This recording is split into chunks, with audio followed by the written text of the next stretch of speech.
Глобалната загриженост од TikTok, предизвиците и влијанието на овие појави по здравието, особено на најмладите. Да, како родители особено сме загрижени за тоа. Свесни сме, јасно ни е, социјалните мрежи, дека се во некој дел на голема окупација за децата, особено кога имаат слободно време, па и си прават да имаат слободно време за да бидат постојано на социјалните медиуми, на социјалните мрежи, но загриженоста е тоа што всушност настануваат предизвици, а не се користат во паметна форма социјалните мрежи, туку настануваат предизвици во кои што некако надпревар помеѓу децата кој ќе прифати, ќе направи поголем предизвик. Сега ако зборувавме изминатиот период, поголема глупост. Па добро, ако зборувавме изминатиот или народски, да се изразиме така, ако зборувавме изминатиот период, за тоа предизвици беа, да речеме, за разлика од овој во поблага форма, сега зборуваме за предизвик кој што е навистина опасен по здравието. Некои последни ги проверив информации, велат дека досега 17 малолетници се повредени од предизвикот, наречен Супермен, да, предизвик во кој што неколкумина, може да кажам, фрлаат другар, соученик и во слободен пат паѓа и се само повредува. На оваа тема решивме, иако оваа тема може од повеќе аспекти да се зборува, решивме дека сепак ќе зборуваме со доктор, ортопед, утринава и ќе проанализираме во делот на тоа колку е под наводници подготвена нашата младина во денешно време да одговори на ваквиот тип на современи, повторно под наводници, предизвици кои што се актуелни кај младите не само во земјава, туку и пошироко. Разговараме со доктор Стефан Апостоловски, тој е доктор на специјализација по ортопедија, 6-та година, што и да значи ова 6-та година, знам дека вие докторите цел живот учите, така што после 6-та година не дека нема да учите. Така е. Туку, да. Па 6-та година ни е последна година на специјализација. После имаме специјалистички испит и стануваме специјалисти. Тогаш сме осамостоени да ја обувуваме ортопедија буквално сами. Без помош на ментор, без... Тоа не значи дека сега не работите, вие сте вработен во Ургентниот хируршки центар, клиника Мајка Тереза и сте таму токму на траума, каде што доаѓаат, каде што е првиот контакт со повредените личности. Запознати ли сте со овие TikTok предизвици, ги следите ли? Сега ова прашање има цел или ги препознавате откако ќе ви дојдат пациенти? Така, јас сум немал конкретен случај до сега со овој TikTok челендж на повреден, да, не сум прегледал таков пациент, меѓутоа медиумски сум запознаен и едноставно го видов какво е, што прават учениците. Мислам дека има голема шанса да дојде до повреда, буквално на секој дел од човечкото тело, на секој систем, од локомоторен до глава, абдомен, торакс, све може да се повреди. Ќе зборуваме за какви се повреди може да настанат, но сакам малку да го привлечам вниманието со тоа што ова не се случува за прв пат кај нас во Македонија. И наша генерација и ние сме растеле со на некој начин предизвици кои што не ги гледавме тогаш на социјалните. И ваша генерација, да, колега. Но не ги гледавме тогаш на социјалните мрежи, Долга Магарица и ред други со кои што ние растевме, но се чини дека на вистина кога зборуваме дека е поинакво време, е поинакво време. Во тогашно време се издвојуваа оние кои што беа физички подготвени да одговорат на некаков си предизвик, а се чини дека денеска секој е поголем, повторно под наводници, фраер во друштвото, ако одговори на предизвик за кој што не е подготвен. Така. Значи, предизвици секогаш имало и ние сме растеле. И јас конкретно си имам повредено со сличен ваков предизвик. Тогаш не беше предизвик, тогаш беше начин на славје, кога ме фрла со учениците во воздух, па потоа паднав. Меѓутоа, разликата е што сега младите имаат едноставно црпат примери од многу социјални медиуми и буквално во таа возраст, како што кажавте, од 10 до 16-17 години, нивниот мозок е сунгер и за добри и за лоши ствари. Така да, мислам дека треба да има подобар филтер кон младите, каква содржина они добиваат и треба да има предизвици, убаво кажа министерката за образование, за знаење, а не предизвици за вакви глупости. Ќе слушнеме тука, да, имаме изјава, може да ја повикаме? Сега, да, добро. Ајде па потоа може да ја ќе повикаме министерката, професор доктор Весна Јаневска, која што има свој став по ова прашање. Ги повикувам средношколците, наместо да има тикток надпревари, да се насочат на направени во образованието и науката. Телефоните ние во училиштата можеме и да ги забраниме, но тие ќе им бидат достапни дома, во мало и во други средини. Децата треба предизвици да прифаќаат во образование и наука, а нивните родители заедно со училиштата да ги насочат кон тоа. Да, родителите се обидуваат на било каков начин да ги насочат да ги остават социјалните мрежи и се обидуваат на било каков начин да ги насочат вниманието да биде на друга страна. Но кога оваа генерација живее на еден поинаков начин, кога во дигитална ера, кога го зазема целокупното внимание, тогаш нека се користат и паметно паметните телефони, социјалните мрежи. Можеби ова треба да биде еден предизвик и за наставниците, професорите кои што постојано се во контакт со младите, велат паметно треба да се користи начинот и достапноста на интернетот, еве, да ги насочиме и така, да го направиме тоа заеднички. Прашањето кон вас беше во делот на, еве сега како подпрашање нека биде, во делот на вашата стручност. Каква е моториката, колку е развиена кај денешната младина? Ни недостасува ли нешто што порано беше нормално? И ова го кажувам нормално како, да, нормално беше да не се избегнува час по физичко. Не смееше час по физичко да не бидеш присутен. Не смееше да не носиш опрема, да не вежбаш, да не се развиваш на еден поинаков начин. Како е денеска? Значи, ја не сум правил анализа конкретно дали се разликува моториката тогаш од моториката сега. Еве предизвик за вас. Направете го тоа. Да, добра идеја. Меѓутоа, верувам дека навистина има влошување од тој аспект. Порано децата не биле толку врзани за компјутерите, за телефоните. Имале едноставно слободно време за други активности.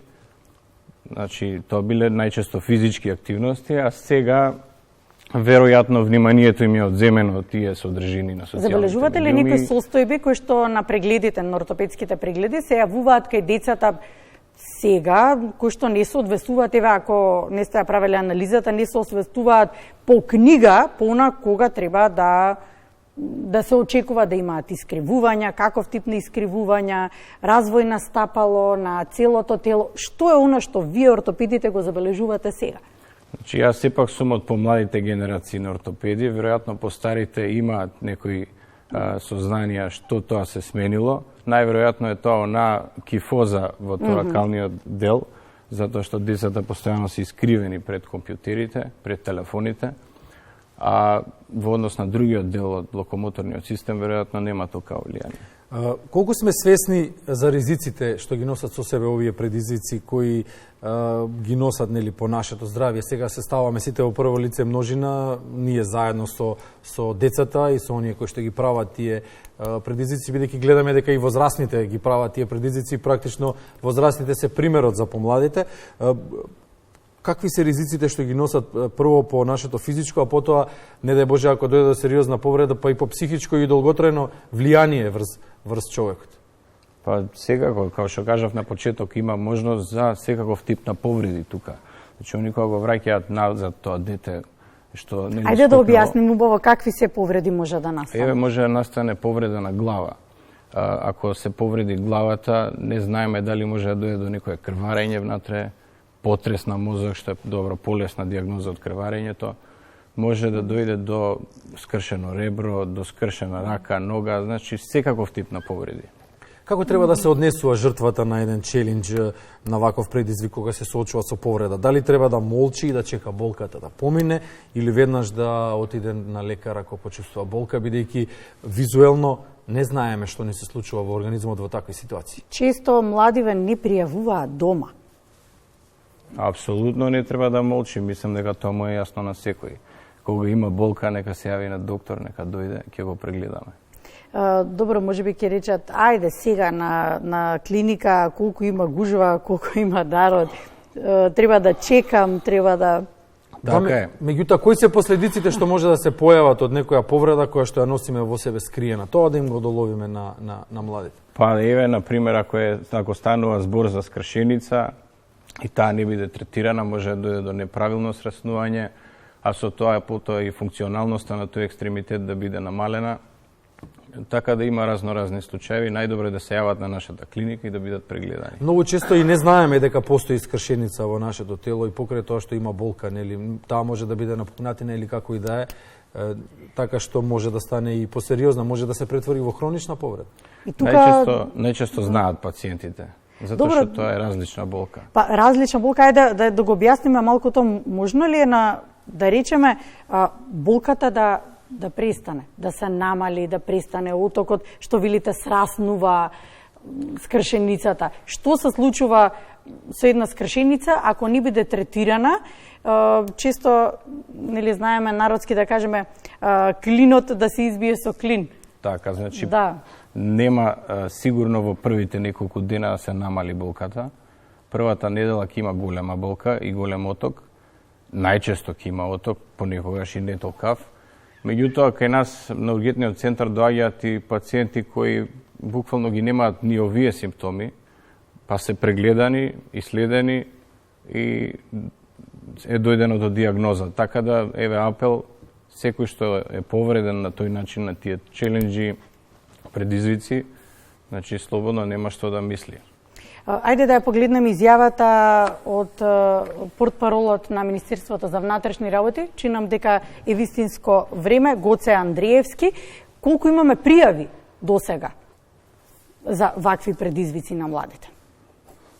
На 4.12. оваа година во 13 часот во секторот за внатрешни работи Скопје, ФД од село Пакошево, општина Зелениково, пријавил дека на 3.12. оваа година, околу 12 часот и 30 минути, по завршување на часовите во близина на основното училиште во село Зелениково, Скопско, во кое учел неговиот 8-годишен син, се здобил со тешка телесна повреда при игра со соучениците.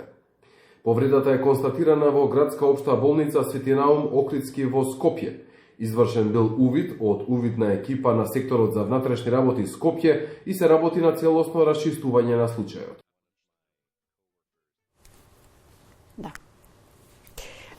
Кој со следното прашање? Затоа замолчавме. Дамите секогаш имаат пред. Да, правилна одлука. Како реагираат докторите, особено младите доктори, кои што веројатно и ги ја препознаваат младината? Сега се повеќе во допир со неа, ги препознаваат начините на однесување. Како реагирате кога ќе дојдат родители со еден малолетник, кој што веројатно е исплашен од она што му се случило, ја носи веќе повредата, болката? Како оди оној контакт во кој што треба да го ослободите, да каже што се случило?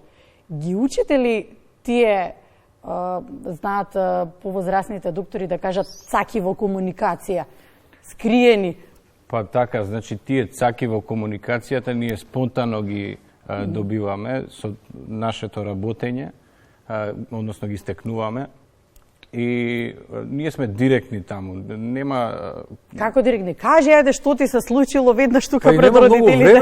Па и нема многу Кажи време. што било, како било. И сега во нашиот ургентен центар таму имаме, значи, пациенти со разни повреди, тешки пациенти. Тука немаме многу време ние да бидеме психолози, меѓутоа комуникацијски вештини имаме сите и знаеме како да го излечеме од пациентот тоа што треба. Така да тоа беше прашањето. Дали треба децата, помладите, бидејќи сега зборуваме за TikTok Challenge, тоа е социјална мрежа на која што се сконцентрирани помладите, не се исклучени возрастните, дали кажавме дека ние даваме пример, дали треба да се срамат од она што им се случило, дали треба да го кријат, да го чуваат во себе, или едноставно да бидат директни и да кажат што се случило со цел за да можете вие да ги третирате. Тоа беше основата на... Така е, значи, апсолутно не треба да се срамат, треба да ни кажат каде ги боли, што ги боли, за ние да знаеме како да ги исследиме. Често знаат за ургентниот центар, од каде што доаѓате вие, да кажат тука доаѓа се и се што, и имаме допир со буквално се. ако треба да го печалите занајатот вие како ортопеди, чинам дека Стефан вие сте на вистинското место. Прашањето иде во делот на колку вие како доктор кој што сте на специализација последна година, за вас е предизвик тоа што сте токму на местото каде што може да бидете во допир со се. Да ги видите сите можни несакани здравствени проблеми, да научите како да ги третирате, што значи за младите доктори специализацијата токму на државната клиника? Па, апсолутно е предизвик, поготово е предизвик ургентниот центар, како што кажавте. Сите ние имаме страв на почетокот пред да почнеме со дежурствата, затоа што знаеме што не чека, но после известно време ни фалат тие дежурства и сакаш да бидеш дел од тој адреналин, од целата атмосфера, да помогнеш на луѓето, да им излезеш во пресред. Како вие, докторите, го чувате здравието, да одговорите на предизвикот и адреналинот? Ние се чини како новинари кои што рано наутро стануваме, сме спиеле неколку часа, но постојано ги следиме информациите и добро и лошо, со се што ќе се сретнеме, адреналинот кај нас е сојузник некако во начинот на работа. Така е. Како вие? Па, јас имам некои своји начини, значи спортувам. Потоа имам, сега не знам колку е тоа интересно за гледачите, меѓутоа имам и начини на дишење како да се сузбие. Поделете го, вие сте нова млада генерација која што треба да донесете и промени веројатно, па се консултирате, сте во контакти со повозрасните колеги, но се чини дека помладата генерација треба да донесе една нова енергија. Така е, па добро за сите што не го гледале тој документарец за Wim Hof Challenge, значи човекот Iceman, The Iceman, еве апел нека го гледаат. Мислам дека ќе научат нешто попаметно од TikTok челенџите што ги гледаат. Значи има различни предизвици да ги прифатиме оние вистински. Оние паметни. Доктор Стефан Апостоловски, гостин ова утро во Македонија на утро, доктор на специализација по ортопедија 6-та година, што поскоро да завршите во рокот да го исполните она што треба и да ве гледаме тука со па добро да ве викаме за убаво, нели, за совети повеќе отколку за поминати случаи. Благодариме уште еднаш што најдовте време. Извинете што вака празнична ве разбудивме во многу рано, да.